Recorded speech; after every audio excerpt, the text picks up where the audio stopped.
A lenda que desvendaremos hoje não é para os fracos de coração. É uma história que se enraiza na alma de um país distante, um paraíso gélido de felicidade que, por trás de sua fachada serena, esconde uma escuridão ancestral capaz de gelar até mesmo o mais valente dos corações. O véu congelado da felicidade. Um sussurro do além na Finlândia, Finlândia. Um nome que evoca imagens de vastas florestas cobertas de neve, lagos cristalinos que espelham o céu boreal e um povo conhecido por sua quietude e contentamento. Liderando todos os rankings de felicidade, este país nórdico, com seus 188 mil lagos e mais de 170 mil ilhas, parece uma fábula congelada, um santuário de paz onde a rotina segue o ritmo dos seus próprios habitantes, sem a correria e o sufoco do mundo exterior. O silêncio, uma melodia constante, é quebrado apenas pela dança etérea das auroras boreais, pintando o céu com tons sobrenaturais. Há quem diga que lá vivem algumas das mulheres mais belas e discretas do norte da Europa, com um visual honesto e natural que impressiona sem esforço. Uma beleza fria, sim, mas não no mau sentido. Traços delicados, pele clara, cabelos loiros ou acinzentados, e olhos que variam do azul profundo ao verde claro, uma presença autêntica, que se grava na memória. Elas falam baixo, evitam contato visual excessivo com desconhecidos e têm uma postura mais introspectiva. Isso não as torna antipáticas, pelo contrário, quando a barreira inicial se quebra, o papo é leve, sincero e direto, sem rodeios. É um contraste fascinante para quem vem de terras mais quentes e expansivas. Mas, e se por trás dessa felicidade aparente, desse silêncio contemplativo, houvesse algo mais? Algo antigo, adormecido, esperando o momento certo para se manifestar? Uma lenda, sussurrada em noites longas e esculturas de inverno, sobre uma presença que habita as profundezas mais geladas e esquecidas deste paraíso gélido. A sombra na quietude. O antigo sanatório de Kusamon-Noussa. História começa em Kusamon, uma pequena e remota cidade, na região da Lapônia finlandesa. Longe dos cartões postais cintilantes de Helsinki, Kusamon é cercada por uma densa floresta boreal, pontilhada por lagos congelados durante a maior parte do ano. No coração dessa vastidão intocada, erguem-se as ruínas de um antigo sanatório abandonado há décadas. O lugar é conhecido localmente como Siva e o Jesus, que se traduz como silêncio profundo. Mas o silêncio que paira sobre Siva e o Jesus não é o mesmo silêncio tranquilo e restaurador que os finlandeses tanto prezam. É um silêncio pesado, opressor, impregnado de uma quietude que grita: era uma manhã de inverno rigoroso, com flocos de neve do tamanho de moedas caindo incessantemente, que os irmãos mineiros de Minas Gerais, Liva e Inácio, se viram diante dos portões enferrujados do sanatório. Levi, um homem de fé inabalável, com um crucifixo de madeira pendurado ao pescoço, tinha uma intuição, um chamado que ele não conseguia ignorar. Inácio, mais cético, mas leal ao irmão, seguia com uma mistura de curiosidade e apreensão. Eles estavam na Finlândia a trabalho, em um projeto de consultoria para uma mineradora local, e tinham ouvido sussurros sobre o lugar. Não de moradores locais, pois esses evitavam o sanatório como a própria peste, mas de operários estrangeiros, aventureiros que ousaram se aproximar. A arquitetura do sanatório era imponente e sombria, um emaranhado de pedra escura e madeira carcomida pelo tempo. Janelas quebradas, como olhos vazios, encaravam o céu plúmbeo. A neve cobria o terreno como um lençol fúnebre, mas não conseguia disfarçar as cicatrizes de abandono e degradação. Um arrepio percorreu a espinha de Inácio, mas Levi, com uma determinação silenciosa, abriu o portão rangente.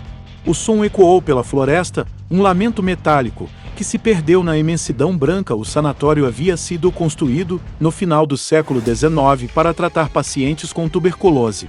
Uma doença devastadora na época. Contudo, em meados do século XX, rumores estranhos começaram a circular. Não eram apenas pacientes morrendo da doença. Havia algo mais, algo que os médicos e enfermeiras não podiam explicar. Desaparecimentos inexplicáveis, murmúrios vindos das paredes, e uma sensação constante de pavor que se instalou entre os funcionários. O local foi abruptamente fechado, suas histórias seladas sob uma camada de sigilo e medo. Ninguém mais ousou habitar aqueles muros. A cada passo que davam na neve virgem do pátio, o silêncio se aprofundava. O frio era cortante, mas uma estranha corrente de ar parecia emanar das próprias paredes do edifício, trazendo consigo um cheiro indescritível de mofo, decadência e algo mais, algo metálico e pungente, como sangue seco e ferro enferrujado. Era um cheiro que grudava nas narinas e na memória. Adentrar o sanatório foi como cruzar um limiar para outra dimensão. A porta principal, feita de carvalho maciço, estava entreaberta, convidando-os para o abismo. O hall de entrada era grandioso, mas a grandiosidade havia cedido lugar à ruína. Poeira milenar cobria tudo, e teias de aranha adornavam os tetos altos, parecendo véus fantasmagóricos.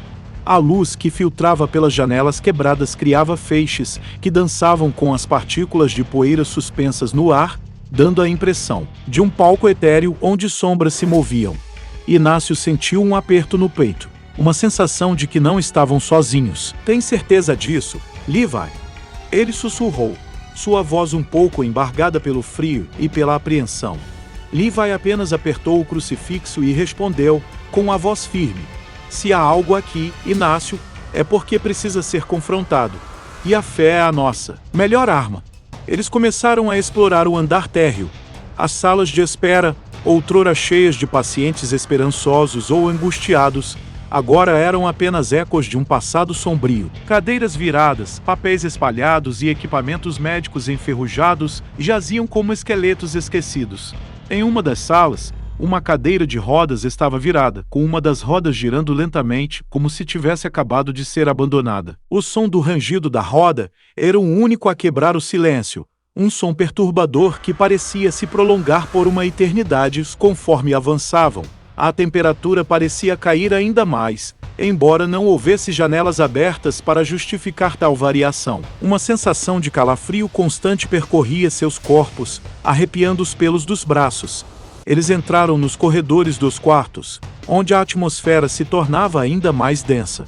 As portas das celas, muitas delas arrancadas dos batentes, revelavam interiores escuros e minúsculos, com camas de metal enferrujado e paredes riscadas. Algumas dessas paredes exibiam marcas profundas, como se garras tivessem sido arrastadas sobre elas, deixando sulcos irregulares e sinistros. Em uma das celas, Levi parou abruptamente. No chão, em meio à poeira e aos detritos, havia um pequeno objeto, um broche enferrujado com a insígnia de uma enfermeira. Ao lado dele, um arranhão mais recente e profundo na parede, formando um X disforme. Inácio se aproximou, e uma onda de frio mais intenso os atingiu. Era como se a própria sala sugasse o calor deles. Levi estendeu a mão e tocou o X na parede. Naquele instante, um sussurro gelado e indistinto pareceu passar por seus ouvidos, um som que não era de voz humana, mas de algo antigo e doloroso. Você ouviu isso? Inácio perguntou, seus olhos arregalados. Levi assentiu, a testa franzida. Sim, parece lamento. E raiva. Continuaram explorando, seus passos ecoando pesadamente no corredor vazio. A cada cela que passavam, a sensação de vigilância aumentava. Era como se olhos invisíveis os seguissem de cada fresta, de cada sombra. Os instintos de Levi, aguçados por sua fé e uma sensibilidade para o sobrenatural, alertavam-no de que estavam em território perigoso. Eles chegaram à ilha de isolamento, um lugar que os rumores diziam ser o epicentro dos acontecimentos mais macabros. Ali, as celas eram ainda menores, com portas de aço maciço e pequenas janelas gradeadas. A escuridão era quase total, e eles precisaram ligar as lanternas. Os feixes de luz dançavam sobre as paredes, revelando inscrições e desenhos frenéticos, feitos provavelmente por pacientes enlouquecidos ou por algo ainda mais sinistro. Eram símbolos estranhos, espirais distorcidas, figuras humanoides sem rosto. Em uma cela no final do corredor, a porta estava completamente aberta, revelando uma escuridão impenetrável. Um ar gelado e putrefato emanava de seu interior. Essa é a cela de onde todos os rumores vêm, disse Levi, sua voz mais baixa do que o normal. Inácio hesitou, mas a curiosidade e a lealdade ao irmão o impulsionaram para frente. Ao entrar na cela, a lanterna de Levi revelou uma cena chocante. No centro do minúsculo cômodo, um círculo de pedras esculturas estava disposto no chão, e no meio, um símbolo bizarro, pintado com o que parecia ser sangue seco. O cheiro era insuportável, uma mistura de putrefação e ferro. A temperatura caiu drasticamente, e a respiração de Inácio ficou visível no ar gélido de repente. A lanterna de Levi piscou e se apagou, mergulhando-os em uma escuridão total. Um som baixo, um arrastar pesado, veio do canto mais distante da cela. Inácio sentiu um toque gelado em seu ombro, uma sensação pegajosa e úmida. Ele gritou, mas o som parecia ser engolido pela própria escuridão. Levi rapidamente acendeu sua lanterna de backup e o feixe de luz revelou Inácio recuando, o rosto pálido de terror. No ombro onde ele sentiu o toque, havia uma marca escura, como uma pegada de lama, mas que emanava um cheiro fétido. No canto da cela, onde o som havia vindo, não havia nada. Apenas o ar parecia mais denso, quase visível em sua escuridão. "Vamos sair daqui", Levi disse, a voz tensa, sua mão apertando o crucifixo com força. A presença era palpável, opressora. Eles saíram da cela, o ar lá fora parecendo mais respirável, embora ainda gelado. Enquanto se afastavam do sanatório, Inácio não conseguia tirar a imagem do símbolo pintado com sangue da mente, nem a sensação do toque. Gelado em seu ombro, eles haviam apenas arranhado a superfície do silêncio profundo, e o que haviam encontrado era um vislumbre de uma escuridão que os aguardava. A Finlândia, o paraíso gélido da felicidade, havia revelado seu lado sombrio, e era apenas o começo, o despertar da curiosidade. A busca por respostas os dias seguintes foram preenchidos por uma inquietação crescente. Inácio, o cético, estava visivelmente abalado. A marca em seu ombro, embora invisível fisicamente, parecia ter deixado uma impressão em sua pele, uma memória de algo não humano. Levi, por sua vez, sentia que a visita ao sanatório não foi um acaso, mas um chamado, uma missão. Ele havia sentido uma energia poderosa lá, uma escuridão que desafiava sua fé e, ao mesmo tempo, a fortalecia. Eles começaram a pesquisar. Não se tratava de uma investigação formal, mas de uma busca incessante por qualquer migalha de informação que pudesse lançar luz sobre os mistérios de Siva e Jesus. A internet não era muito útil, a maioria dos resultados se referia ao sanatório como uma atração para caçadores de fantasmas ou um local abandonado comum. Mas Levi sabia que havia algo muito mais profundo ali. A verdadeira pesquisa começou nas bibliotecas e arquivos locais. Algo que se provou um desafio, dada a natureza reservada dos finlandeses e a escassez de documentos históricos detalhados sobre o sanatório. No entanto, com persistência e utilizando seus conhecimentos de inglês e um tradutor online para algumas frases em finlandês, eles começaram a encontrar fragmentos. Levi descobriu menções em jornais antigos de Kuusamo sobre doenças estranhas que afligiam os pacientes no sanatório antes de seu fechamento, meios que não se encaixavam em nenhum diagnóstico médico conhecido. Havia relatos de pacientes que, do dia para a noite, perdiam a fala, exibiam padrões de comportamento violentos e incontroláveis, e sofriam de pesadelos vívidos que os deixavam em um estado catatônico. Mais alarmante eram os artigos que falavam de funcionários pedindo demissão em massa, citando problemas inexplicáveis e uma sensação de terror constante. Inácio, por sua vez, encontrou uma pequena monografia médica do início do século XX, escrita por um médico finlandês, que havia trabalhado brevemente no sanatório. O texto, escrito em uma linguagem acadêmica rebuscada, descrevia casos de pacientes que, em seus momentos de delírio, relatavam visões de uma sombra sem forma que se movia pelos corredores e de vozes sussurrantes que o chamavam para o vazio. O médico, em suas anotações pessoais, que foram digitalizadas e anexadas à monografia, expressava sua perplexidade e medo, admitindo que o que presenciava ali transcendia a medicina. Ele se referia a uma presença maligna que parecia se alimentar do desespero e da fragilidade dos doentes. A pista mais significativa veio de uma fonte inesperada.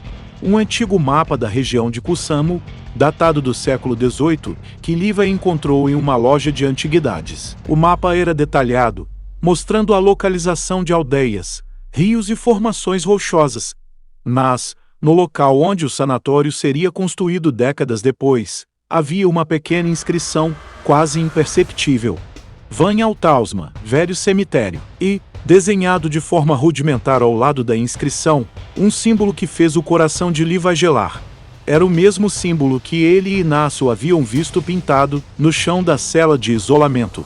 O cemitério, no entanto, não era um cemitério comum. A lenda local, pouquíssimo conhecida e raramente falada, mencionava que era um local onde os antigos povos Sami, os indígenas da Lapônia, enterravam aqueles que eram considerados amaldiçoados ou possuídos por espíritos malignos. Não, eram sepultamentos cristãos, mas rituais de aprisionamento para evitar que algo escapasse. A construção do sanatório sobre este local sagrado e sombrio parecia ser a chave para desvendar o mistério. A segunda visita. Corredores sombrios e sussurros ameaçadores com as novas informações. A decisão de retornar ao sanatório foi inevitável. Desta vez, eles estavam mais preparados, tanto física quanto mentalmente. Levi trouxe consigo um kit de gravação de áudio profissional, câmeras com visão noturna e o velho diário de seu avô, um minerador experiente em lidar com o inesperado, que continha anotações sobre como sentir a terra e ouvir o que ela esconde. Além do crucifixo, Levi carregava também um pequeno frasco de água benta, abençoada por um padre de sua terra natal, e um terço que sua avó lhe herdera. Inácio, embora ainda receoso, havia desenvolvido uma determinação silenciosa, uma necessidade de entender o que os assombrava. A segunda visita aconteceu em uma noite escura, a lua encoberta por nuvens espessas. A neve caía levemente, transformando o sanatório em uma silhueta ainda mais fantasmagórica, contra o céu sem estrelas. O frio era ainda mais intenso do que na primeira vez, e o ar parecia cortar a pele. Ao se aproximarem, um corvo solitário grasnou de uma das árvores próximas, um som que pareceu carregado de mau presságio. Ao entrarem, a atmosfera era ainda mais opressora. O cheiro de decadência era mais forte e agora, misturado a ele, um odor adocicado e nauseante, quase como flores murchas e carne em decomposição. Os sussurros que haviam ouvido brevemente na primeira visita estavam mais audíveis agora, parecendo vir de todas as direções, um coro indistinto de vozes em finlandês antigo, entrecortado por risadas secas e infantis que congelavam o sangue. Eles foram direto para a ilha de isolamento. O corredor parecia ter se alongado, as portas das celas parecendo se curvar para dentro, como bocas famintas. A cada passo, o chão rangia sob seus pés, um som que parecia amplificado na quietude sobrenatural. As inscrições nas paredes da ilha pareciam mais vivas, os símbolos disformes pulsando com uma energia maligna, na luz fraca de suas lanternas. Inácio sentiu uma tontura, uma sensação de vertigem, como se o ar estivesse ficando rarefeito. Quando chegaram à cela onde o símbolo de sangue havia sido encontrado, a porta estava escancarada. Mas o interior era uma escuridão absoluta, mais densa do que qualquer outra no sanatório. Mesmo com as lanternas apontadas para dentro, a luz parecia ser engolida. Levi pegou seu equipamento de gravação e o colocou no chão, ativando-o. Vamos ficar aqui. Na entrada, Levi disse, sua voz um pouco mais rouca. Não vamos entrar ainda. Eles esperaram. O silêncio, que antes era uma característica do lugar, foi substituído por uma cacofonia de sons distorcidos. Murmúrios se intensificavam e, de repente, um som distinto de gotejamento veio do interior da cela, como algo pesado e viscoso caindo no chão. Gota a gota. O ritmo era irregular, agoniante. Levi notou que a temperatura na entrada da cela estava caindo vertiginosamente. Seus aparelhos de medição térmica, que antes mostravam uma temperatura ambiente gélida, agora registravam valores abaixo de zero. Ele pode ver sua própria respiração se condensar no ar frio. De repente, um arrepio intenso percorreu Inácio. Era como se algo invisível e gélido tivesse roçado em sua pele. Ele tentou se mover, mas sentiu seus pés presos ao chão. Seus olhos se arregalaram. Diante dele, uma fumaça escura começou a se materializar lentamente. Ela não era uma fumaça comum, parecia ter uma substância, uma forma nebulosa, contorcendo-se e se expandindo, preenchendo o espaço entre eles e a entrada da cela. E, por um breve segundo, dentro da fumaça, eles viram 2 pontos vermelhos brilhantes, como olhos de brasa, encarando-os com uma intensidade maligna. Levi reagiu instintivamente. Ele ergueu o crucifixo, seu brilho prateado um pequeno ponto de luz na escuridão opressora. Em nome de Deus, eu te ordeno, afaste-se! Ele exclamou, sua voz ecoando com uma força que surpreendeu até a si mesmo. No momento em que Levi falou, a fumaça pareceu recuar bruscamente, como se tivesse sido atingida por uma força invisível. Os pontos vermelhos desapareceram e o cheiro nauseante diminuiu. O som de gotejamento parou. Inácio pôde mover seus pés novamente e cambaleou para trás, ofegante. O que foi isso? Inácio gaguejou. O rosto pálido era ela. Levi, disse, sua voz grave. A entidade. E ela não gostou de ser confrontada. Ele sabia que a criatura havia se manifestado de forma mais intensa, quase como um aviso. A cada visita, a presença se tornava mais audível, mais visível, mais próxima. O sanatório, com seus segredos sombrios, estava lentamente revelando sua verdadeira natureza. A lenda estava viva, e eles estavam no caminho dela. O impacto psicológico. Entre o medo e a obsessão, as visitas ao sanatório, embora reveladoras, começaram a cobrar um preço. O impacto psicológico sobre Levi e Inácio era palpável. Inácio, o mais pragmático dos dois, começou a desenvolver um padrão de sono irregular, atormentado por pesadelos vívidos e repetitivos. Ele via a fumaça escura, os olhos vermelhos e o símbolo de sangue em seus sonhos. Durante o dia, estava mais quieto, tenso, com sobressaltos a cada ruído inesperado. Ele sentia uma constante sensação de frio, mesmo em ambientes aquecidos, como se a temperatura do sanatório tivesse se infiltrado em sua própria pele. Começou a duvidar de sua sanidade, questionando se as experiências eram reais ou frutos de sua imaginação. Levi, por outro lado, estava mais determinado do que nunca, quase obcecado em desvendar o mistério. A fé era seu escudo, mas a escuridão que encontraram o estava testando de maneiras que ele nunca imaginou. Ele sentia uma conexão estranha com a história do sanatório, quase como se o lugar estivesse o chamando, atraindo-o para suas profundezas. Começou a ter visões acordado, flashes rápidos de sombras se movendo no canto de seu olho, murmúrios que pareciam ecoar de lugares onde não havia ninguém. Ele passava horas estudando os documentos antigos que havia encontrado, tentando decifrar o significado do símbolo. Descobriu que era uma antiga runa Sami, usada para aprisionar espíritos malignos na Terra. A lenda, que antes era apenas um sussurro, estava se tornando uma realidade palpável. O sanatório não era apenas um lugar assombrado, era uma prisão, e a entidade que lá habitava estava despertando a tensão entre os irmãos. Aumentou. Inácio implorava a Levi para parar, para esquecer o sanatório e voltar para a segurança de Minas Gerais. Essa coisa está nos seguindo, Levi. Está nos afetando. Não vale a pena. Ele suplicava, com os olhos injetados de cansaço e medo. Mas Levi estava irredutível. Não podemos simplesmente virar as costas. Inácio, essa criatura está presa ali e algo precisa ser feito. Minha fé me diz que sou o instrumento para isso. Apesar da discórdia, a lealdade de Inácio prevalecia. Ele temia pelo irmão e sabia que, se Levi continuasse, ele não poderia deixá-lo sozinho. Eles estavam juntos nessa revelações dos diários. A origem da criatura e os cultistas. A pesquisa levou Levi a um beco sem saída nos arquivos públicos. Foi então que ele teve uma intuição, uma voz interior que o guiou para a velha prefeitura de Kusamo, um edifício de pedra que parecia ter parado no tempo. Nos fundos, em uma sala empoeirada cheia de caixas esquecidas, Levi encontrou o que buscava.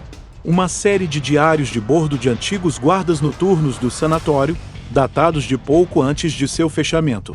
Os diários eram escritos à mão, em uma caligrafia apressada e por vezes quase ilegível, e muitos estavam danificados pela umidade e pelo tempo.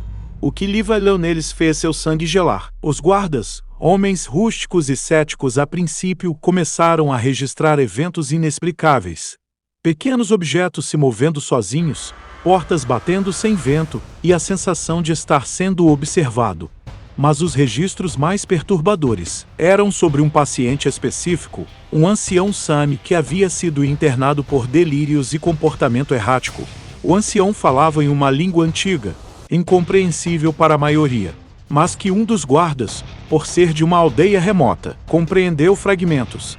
Segundo os diários, o ancião não estava doente no sentido comum. Ele estava ali para alertar sobre uma entidade antiga que havia sido aprisionada há séculos sob a terra, no local onde o sanatório foi construído. Uma criatura de pura malícia, nascida do medo e da desesperança dos amaldiçoados enterrados no antigo cemitério Sami. A criatura não tinha forma fixa, mas se manifestava como uma sombra, uma fumaça densa que se alimentava da energia vital e da sanidade das pessoas. Mais chocante ainda foi a descoberta de que um pequeno grupo de funcionários do sanatório, liderados por um médico ambicioso e fascinado pelo ocultismo, havia formado um culto secreto. Eles acreditavam que poderiam controlar a entidade para obter poder e conhecimento. Os diários detalhavam rituais sombrios realizados na ilha de isolamento, utilizando pacientes mais vulneráveis como oferendas para fortalecer a criatura. O símbolo que Levi havia encontrado na cela era, na verdade, uma variação de um glifo de invocação e não de aprisionamento, um erro fatal cometido pelos cultistas. Eles estavam, na verdade, libertando a criatura aos poucos, em vez de controlá-la. O cheiro de sangue e putrefação que eles haviam sentido era um resquício desses rituais. Os guardas descreveram como a entidade começou a se manifestar com mais frequência e intensidade após os rituais.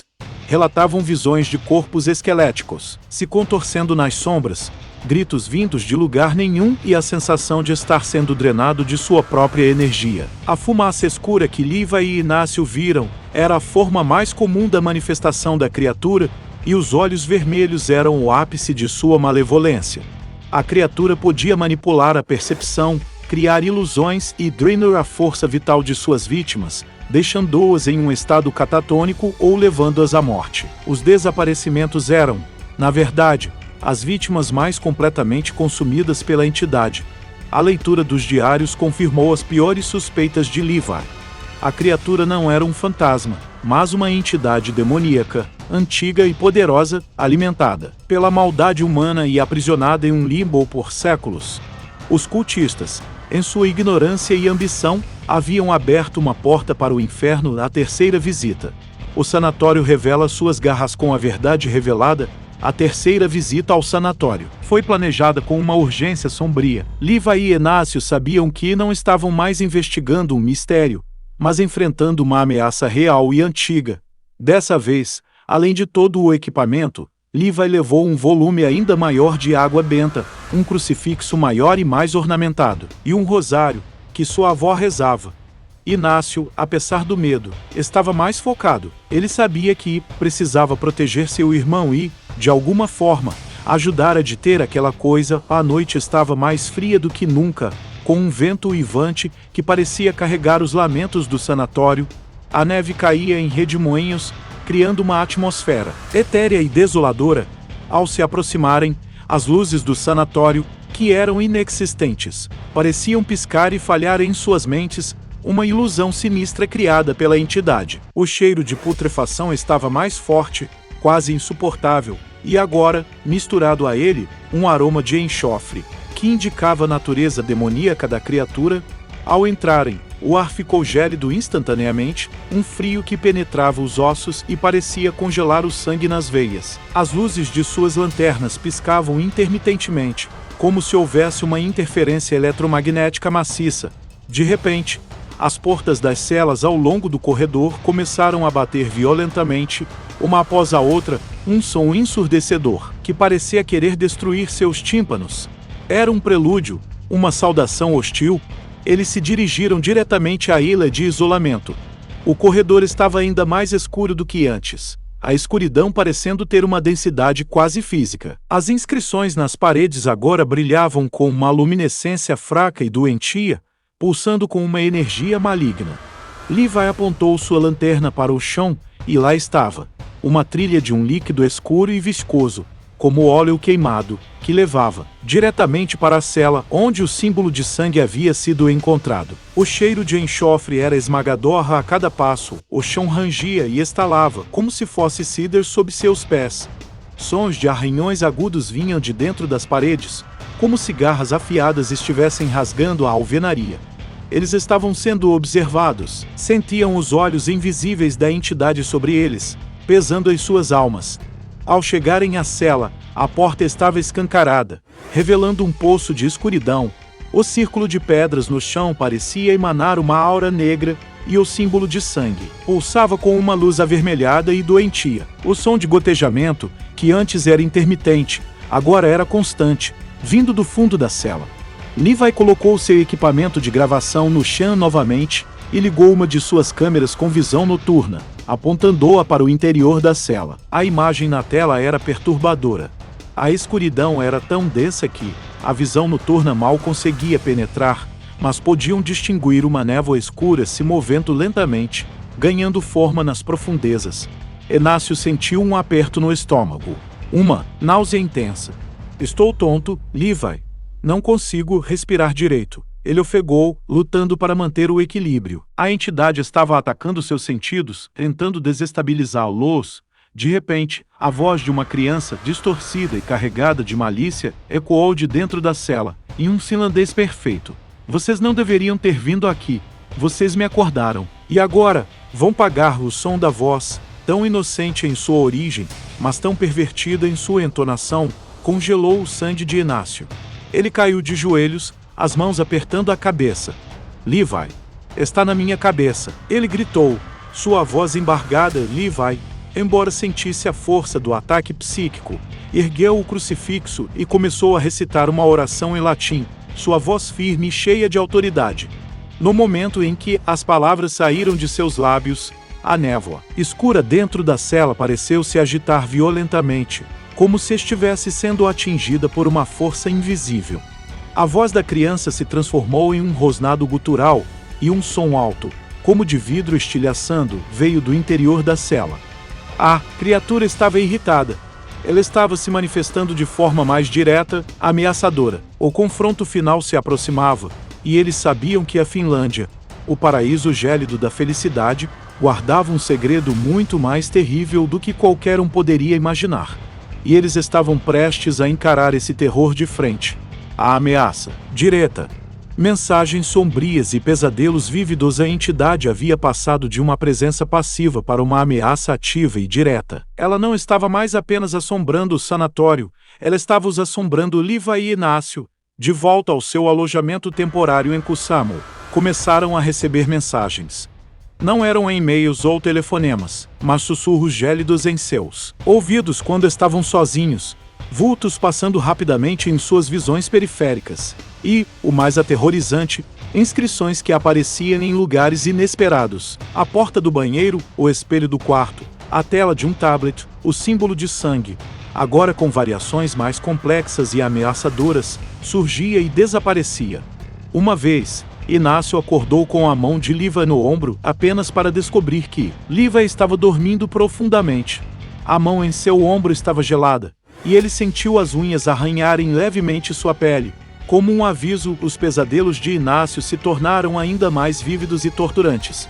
Ele se via preso no sanatório, em corredores que se alongavam infinitamente, com a fumaça escura o envolvendo e os olhos vermelhos o fitando de perto. Ele sentia as garras da entidade arranhando sua carne, drenando sua energia vital.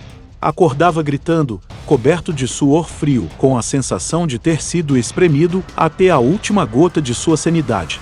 Em seus pesadelos, ele ouvia a voz da criança se misturar com os murmúrios antigos, falando frases distorcidas e ameaçadoras em finlandês. Você é meu para sempre.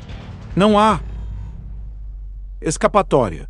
Levi, por sua vez, sentia a criatura tentando se infiltrar em sua mente, atacando sua fé.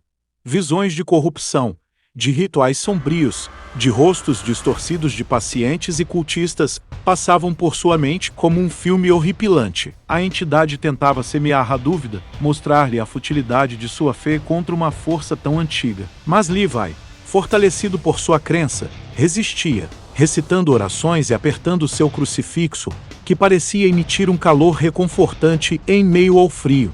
A criatura também começou a manipular o ambiente ao redor deles. mesmo fora do sanatório. Luzes piscavam em seu alojamento, objetos se moviam sozinhos, e o som de gotejamento podia ser ouvido em momentos de silêncio absoluto, mesmo quando não havia água por perto. A temperatura do quarto caía abruptamente e o cheiro de enxofre ficava mais forte. Era como se a entidade estivesse encurralando-os, aumentando a pressão psicológica, preparando-os para o confronto final. A ameaça era real. Estava se intensificando. Inácio, exausto e aterrorizado, implorou a Levi: "Temos que ir embora, Levi. Não podemos lutar contra isso. É mais forte do que nós." Mas Levi, embora visivelmente afetado, manteve sua postura. "Não, Inácio. Se formos embora agora, ela nos seguirá. Não haverá paz. Precisamos terminar isso. Pela memória dos que sofreram ali, pela nossa própria sanidade. A origem da criatura. O pesadelo antigo de Kaltenan Koryu, a entidade não era apenas um demônio, era a personificação de um trauma ancestral, um espírito de vingança e desespero forjado em sofrimento humano. Levi havia desvendado sua origem através dos diários do guarda e de outros fragmentos de lendas Sami que ele pacientemente traduziu. Séculos antes da construção do sanatório, o local era conhecido pelos povos Sami como Kaltenan Koryu, o terror dourado. Não se tratava de ouro, mas da cor dos líquenes que cresciam nas rochas, maculados pelo sangue de sacrifícios antigos. Era um lugar amaldiçoado, onde a tribo Sami levava aqueles que nasciam com deformidades graves ou eram afligidos por doenças mentais incuráveis. Não eram tratados com piedade, mas vistos como recipientes vazios para espíritos malignos ou amaldiçoados pelos deuses antigos. Em vez de enterros comuns, eles eram selados vivos em cavernas subterrâneas no local, em rituais brutais destinados a aprisionar os espíritos junto com seus corpos. O objetivo era impedir que a contaminação se espalhasse. Essas almas aprisionadas, cheias de terror, dor e desespero, fermentaram na escuridão por séculos. A energia negativa se acumulou, coalescendo em uma única entidade, Vordahenk, o espírito das sombras. Vordahenk não tinha forma própria, era uma amálgama de sofrimento, um parasita espiritual que se alimentava da angústia e da loucura. Os Sami sabiam que não se podia matar Vordahenk, apenas contê-lo com runas e rituais complexos. Quando os colonizadores finlandeses chegaram e construíram o sanatório sobre Kaltenan Koryu, eles perturbaram o selo ancestral. Os rituais dos cultistas, com suas oferendas humanas e a manipulação do glifo de invocação, não apenas enfraqueceram o selo, mas também alimentaram a criatura com novas doses de desespero e medo. Os pacientes do sanatório, já em um estado frágil, tornaram-se presas fáceis. Vordahenk se fortalecia com cada mente perturbada, com cada alma perdida. Ela se manifestava como fumaça para ocultar sua verdadeira forma e induzir o medo, e os olhos vermelhos eram o reflexo de sua fome insaciável de energia vital. A voz de criança que eles ouviram era uma fachada, uma forma de manipulação, uma distorção dos gritos infantis que foram selados no local há séculos. A criatura se nutria do sofrimento e o sanatório era seu banquete, um caldeirão de dor e desespero que a mantinha viva e forte. Agora, despertada pelos irmãos mineiros, Vordahenk buscava sua liberdade e eles eram as últimas barreiras em seu caminho. A revelação da verdadeira origem da criatura trouxe um novo nível de terror, mas também uma clareza para Levi. Ele não estava lutando contra um fantasma comum, mas contra um ser primordial de malícia, forjado na dor mais profunda da humanidade. E, para detê-lo, a fé e o conhecimento seriam suas únicas armas. O confronto final. A batalha pela alma de Kusamoa, a decisão estava tomada. Levi e Inácio retornariam ao sanatório uma última vez, não para investigar, mas para confrontar a entidade. Eles não podiam simplesmente fugir. Vordahenk já havia se ligado a eles, e a única forma de se libertar era enfrentá-lo lá. Era noite de lua nova, a escuridão mais densa do que nunca. A floresta ao redor do sanatório estava silenciosa, um silêncio presságo que precedia a tempestade. O vento uivava como um lobo faminto, e a neve caía em flocos grandes e pesados, criando uma paisagem de beleza mortal. Ao se aproximarem dos portões, o frio era cortante, e o cheiro de enxofre e putrefação era tão forte que quase os fez vomitar. Ao entrar no sanatório, Não havia o som de portas batendo ou luzes piscando. Apenas um silêncio absoluto, mais aterrorizante do que qualquer ruído. Era a calmaria antes da tempestade, a criatura aguardando-os. Eles foram direto para a ilha de isolamento. O corredor parecia um túnel para o inferno, as inscrições nas paredes brilhando com uma luz vermelha, pulsante, como veias de um corpo maligno. A trilha de líquido viscoso que haviam visto antes agora era uma poça densa no chão, borbulhando lentamente, liberando um vapor fétido que arranhava a garganta. Ao chegarem à cela onde o símbolo de sangue havia sido pintado, a escuridão era total, mesmo com suas potentes lanternas. O frio era excruciante, e a respiração de Inácio estava entrecortada. Ela está aqui. Levi sussurrou, sua voz tensa, mas firme. Está nos esperando. De repente, a escuridão dentro da cela começou a se agitar. Não era mais uma névoa, mas uma massa pulsante de sombras, crescendo e se contorcendo, preenchendo o espaço. Os olhos vermelhos se materializaram. Agora não apenas 2 pontos, mas múltiplos pares, piscando na escuridão como brasas de carvão. O som de gotejamento se intensificou, um ritmo constante e agoniante. A voz da criança ecoou novamente, mas desta vez, não estava apenas na cabeça de Inácio. Ela preencheu o corredor, um sussurro amplificado que parecia vir de todas as paredes, dos próprios tijolos. Vocês são tolos. Vieram para a sua morte. Eu sou a dor. Eu sou o desespero. Eu sou eterna. A voz se tornou mais áspera, mais demoníaca. As palavras se arrastando em um tom gutural. A massa de sombras começou a se estender para fora da cela, serpenteando pelo corredor como tentáculos negros, se aproximando de Levi e Inácio. O ar ao redor deles tornou-se pesado, quase sufocante. Era como se a própria vida estivesse sendo sugada do ambiente.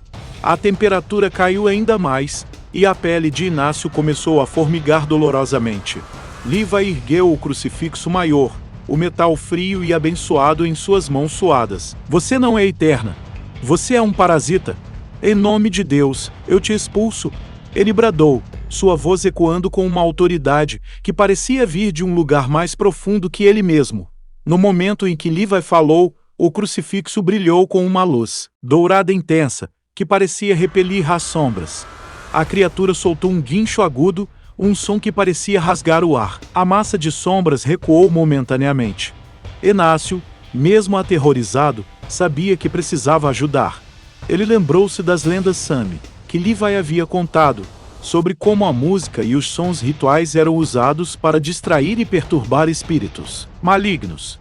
Ele pegou um pequeno flautim que carregava para emergências, algo que havia aprendido a tocar desde criança em Minas Gerais, e começou a tocar uma melodia improvisada, uma canção triste e melancólica de sua terra natal, mas com um ritmo irregular e dissonante. A melodia, simples e inesperada, pareceu ter um efeito estranho na criatura. A massa de sombras se agitava, contorcendo-se de uma forma irregular, como se estivesse perturbada pelo som. Os olhos vermelhos pescaram freneticamente. Você não pode me deter. A criatura rosnou, sua voz se tornando uma cacofonia de vozes, todas se sobrepondo, todas cheias de ódio. Levi avançou um passo, apontando o crucifixo para a massa de sombras. Você será selada novamente. Você não terá mais poder aqui. Ele começou a recitar a oração de exorcismo que havia memorizado, as palavras fluindo com força e convicção. A criatura guinchou novamente, e de repente, garras afiadas e translúcidas, feitas de pura sombra, se materializaram da massa, avançando em direção a Levi. Ele desviou, sentindo o ar gelado cortá-lo. As garras atingiram a parede, deixando sulcos profundos na pedra. Inácio, continuando a tocar seu flautim, percebeu que a melodia o estava mantendo focado e calmo. Ele viu as garras e instintivamente começou a tocar mais alto, mudando a melodia para algo mais errático, mais caótico, uma dissonância que parecia irritar ainda mais a entidade. A batalha era uma dança macabra de luz e sombra, fé e desespero. Levi, com sua fé inabalável e o crucifixo reluzente, e Inácio, com sua música inesperada e seu coração corajoso. A criatura, Veldarrenk, lançava ataques psíquicos, tentando derrubá-los com visões de seus piores medos e sussurros de desespero. Mas eles resistiam. Levi viu uma abertura. A massa de sombras, Em sua fúria, parecia ter se concentrado em um ponto no centro da cela, onde o símbolo de sangue pulsava. Era ali que a essência da criatura estava mais densa de Inácio. Continue tocando. Eu vou tentar selá-la. Levi gritou, sua voz tensa. Inácio, embora exausto, acenou com a cabeça e continuou a tocar. A melodia se tornou um lamento estranho, um grito dissonante de desafio contra a escuridão. Levi, apertando o crucifixo, avançou corajosamente para a entrada da cela, mesmo com as sombras avançando para ele. Ele ergueu o crucifixo e começou a aspergir a água benta em um arco amplo sobre o círculo de pedras e o símbolo de sangue. Cada gota que tocava o líquido viscoso no chão, liberando um vapor fétido. A criatura soltou um rugido de dor e fúria. A massa de sombras se contorceu violentamente, os olhos vermelhos piscando descontroladamente. As garras se estenderam novamente, tentando impedir Levi. Uma delas o atingiu de raspão no braço, e ele sentiu uma dor excruciante, como se gelo queimasse sua pele. Mas ele não parou. Ele se ajoelhou no círculo de pedras, o crucifixo apontado para o símbolo de sangue. Com a outra mão, ele pegou um pequeno saco de sal grosso que havia abençoado com a água benta e começou a derramá-lo sobre o símbolo, recitando as palavras finais do ritual Sami, que havia descoberto nos diários uma oração de selamento e purificação. No momento em que o sal tocou o símbolo, uma explosão de luz dourada irrompeu da cela, tão intensa que cegou os irmãos. Por um momento, um grito agudo, ensurdecedor e cheio de agonia ecoou pelo sanatório, um som de pura dor e desespero que parecia rasgar o próprio tecido da realidade. Quando a luz diminuiu, o sanatório estava mergulhado em um silêncio total. A massa de sombras havia desaparecido. O cheiro de enxofre e putrefação havia sumido, substituído por um aroma fresco e limpo, como o ar puro da floresta após uma tempestade. O líquido viscoso no chão havia evaporado e o símbolo de sangue estava apagado, substituído por uma fina camada de sal. A criatura havia sido selada novamente. A batalha estava vencida. Consequências e o futuro, as marcas do terror e a paz encontrada, a exaustão dominou Levi e Inácio. Eles caíram no chão, ofegantes, seus corpos tremendo. A dor no braço de Levi era intensa, mas a sensação de alívio e a paz que envolveram o sanatório eram indescritíveis. A atmosfera opressora havia desaparecido, substituída por uma quietude serena. O frio era o natural da noite de inverno finlandesa, sem a mordida sobrenatural. Eles sabiam que haviam feito algo importante. Haviam purificado um local de sofrimento e aprisionado uma entidade antiga que se alimentava da dor humana. As almas dos amaldiçoados e dos pacientes do sanatório, que antes eram prisioneiras da entidade, agora podiam finalmente encontrar a paz. Voltando ao alojamento, a primeira coisa que Inácio fez foi queimar o flautim. Não por raiva ou repulsa, mas como um ato simbólico de deixar para trás o terror, de fechar aquele capítulo. Ele ainda tinha pesadelos, mas eles eram menos frequentes e menos intensos, e os sussurros haviam desaparecido. Ele sabia que o que viveu o marcaria para sempre, mas também o fortaleceria. A lealdade a Levi havia sido testada ao extremo e saído vitoriosa. Levi, por sua vez, sentia uma paz profunda. Sua fé havia sido validada, e ele havia cumprido sua missão. A ferida em seu braço cicatrizaria, mas a experiência o transformaria para sempre. Ele sabia que o mal existia, mas também sabia que o bem, a fé e a coragem podiam prevalecer. Eles decidiram não contar a história em detalhes a ninguém, não de forma oficial. As pessoas dificilmente acreditariam, e alguns poderiam até tentar reabrir a ferida, buscando o sanatório por curiosidade mórbida. Eles apenas disseram que haviam desvendado algumas das histórias locais e que o sanatório era apenas um local antigo e abandonado, um conselho velado para que as pessoas ficassem longe. A Finlândia, o paraíso gélido da felicidade, continuaria a ostentar sua fachada serena.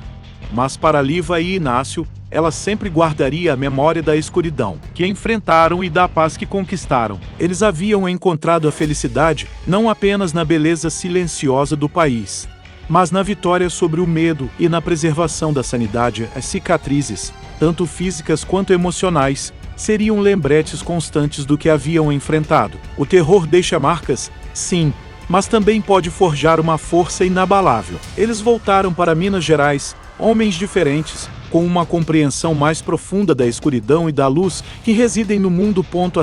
Ele e vê e nunca mais deixou seu crucifixo. Inácio, embora ainda cético em algumas coisas, passou a ter um respeito maior pelas forças que a ciência não pode explicar.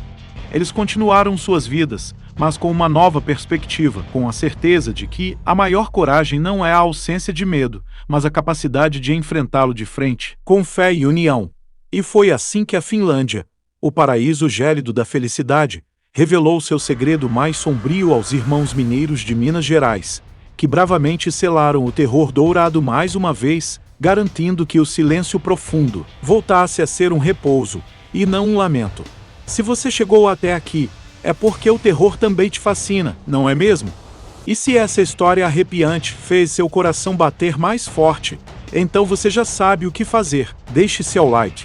Isso nos ajuda muito a continuar trazendo mais mistérios e lendas sombrias para o canal Rastros do Medo. E claro, inscreva-se no canal e ative o sininho para não perder nenhum dos nossos próximos vídeos aterrorizantes. E se você está com sede de mais adrenalina, temos outro vídeo imperdível esperando por você. Ele está aparecendo na tela agora mesmo. Clica lá e prepare-se para mais uma dose de Rastros do Medo. Até a próxima, e que as sombras não te alcancem.